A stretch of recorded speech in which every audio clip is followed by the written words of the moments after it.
Welcome to The Late Show. I'm your host, Stephen Colbert. Now, this is momentous. Oh, yeah. Today is momentous, John. Not every day can we say that we as a people have witnessed history. But today is truly an historic day in Washington because the Nationals won the World Series. That's right. Despite the game being on the road, Nationals fans gathered in their home ballpark to celebrate, including this guy. I think this is huge for D.C. D.C. needed this. We got some ass in the White House right now. No.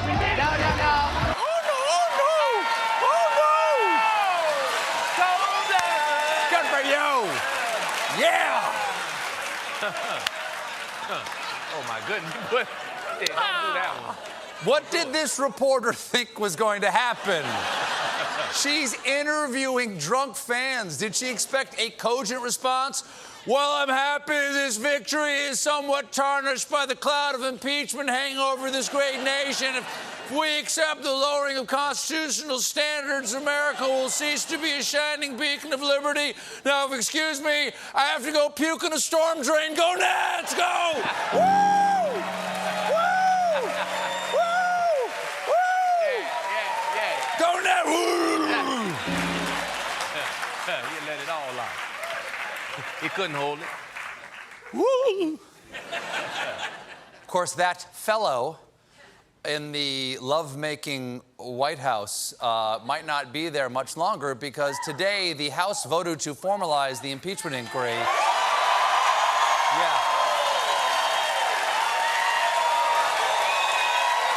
It's raining.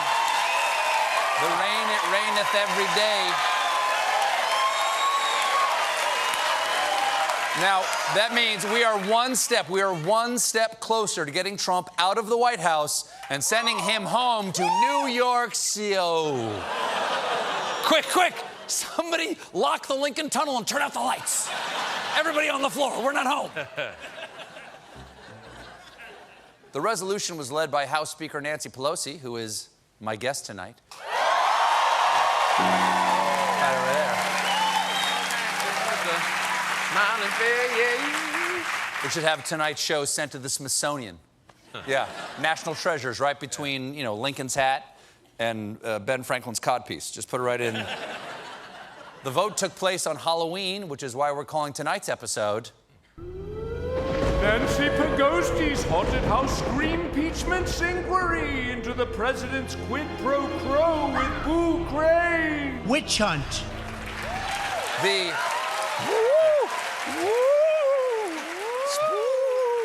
Yeah, got it. The resolution passed by a vote of 232 to 196 with 0 Republican votes. Now, are they just complaining about process with those 0 votes? Or are they really so lacking any honor that they're willing to publicly state that blackmailing a foreign government to interfere in our election is okay? Will you all go on the record and say that the president did nothing inappropriate? Very clear, yes. Quick follow-up. The Titanic just hit an iceberg. The captain is saying, it was a perfect iceberg. Now we can make all the Slurpees for everyone. And he's asking you all to handcuff yourself to the portside rail and swallow the keys. Are you all willing to do that? Very clear, yes. Good to know. Now, while debating the resolution, both sides used visual aids so you could easily tell whose side they were on.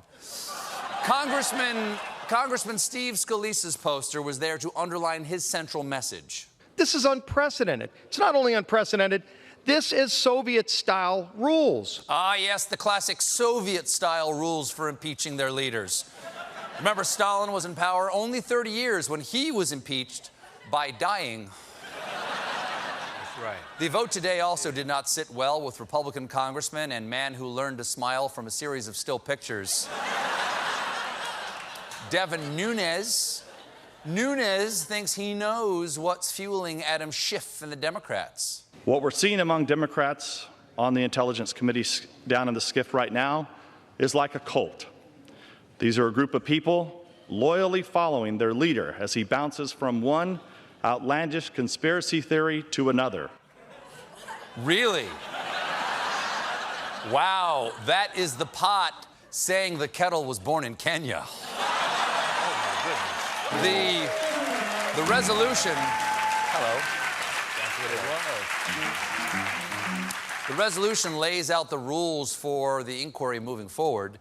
The big one being that it now allows for the participation of the president and his counsel. Oh, please be Rudy, please be Rudy, please be Rudy. Please. Or let it be the president. He is allowed, the president under these rules is allowed to be there for the hearings. Can you imagine Donald Trump being in the room? Objection, I am not that boy's father. I'm sorry. What am I being accused of today? I'm sorry. I'm sorry, Eric. Now, after the vote was over, the National Republican Congressional Committee thought they'd use the opportunity for a wacky little political prank, so they sent some Democrats moving boxes. You know, because you're going to have to move out of your offices because of this vote. But because the boxes look like suspicious packages, Capitol Police were called to investigate. Guys, pranks should be original and clever. You got to think outside the box. You just thought, box. Now, all these GOP congressmen have a small problem other than being on the terror watch list now. It's what's the word? Evidence. We keep getting more and more of it. Today, we learned that right after Trump hung up his perfect phone call, one person listening in, Lieutenant Colonel Alexander Vindman, filed a complaint with a White House lawyer. That lawyer saw the threat, sprung into action, and hid the transcript on a classified server. And it's a cover-up. Tell him what he's won. He's won an all-you-can televise impeachment hearing, a trial in the world-famous Capitol building, and a free helicopter ride out of Washington on Marine One. Marine One, ride away in shame, in style. Now, thank you. Thank you. That's the second time, so that's always a good one. Always a good one. This secret server the transcript got stuffed into is known as NICE, which stands for NSC Intelligence Collaboration Environment. You can't make the first letter of an acronym represent another acronym. That's what I call FAVS, which stands for FUBAR and very stupid. Hola. Now, acronym. I gotta do acronym later. I got you. Getting impeached is stressful, so on Tuesday, Trump blew off a little steam at a private fundraiser where House Republicans who raked in the most money got a little reward, a roast from President Donald Trump. Now, it may not sound that fun, but it brought in way more cash than Stephen Miller's kissing booth.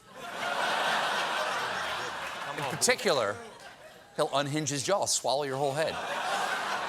In particular, Trump singled out Representative Steve Scalise, who, as you might recall, was shot at a congressional softball game a couple of years back, so ripe for roasting. Trump told a story about Scalise's wife, who he said, quote, cried her eyes out when I met her at the hospital that fateful day. I mean, not many wives would react that way to tragedy. I know mine wouldn't. Oh! It's a joke, guys. Oh! Guys. Everybody calm down. Oh, I know it's Halloween. It's a joke, okay? The joke is, my wife hates my guts.